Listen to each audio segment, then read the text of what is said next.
To start, click on the Student Center icon in MyCSUDH. In Academics, you'll find Search, Smart Planner, Enroll, My Academics, and Schedule Planner.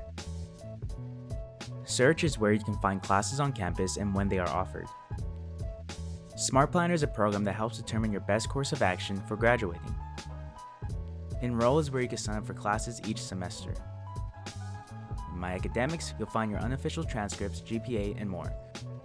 Schedule Planner helps you with planning your course schedule.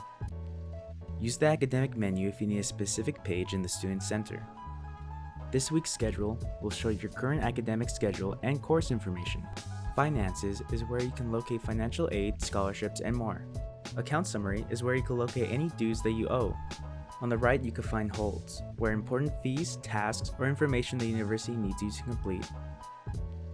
You also can check your to-do list, where you can check for any upcoming forms or information you'll need to turn into the university. Lastly, check out any of the other tabs that may be helpful to you.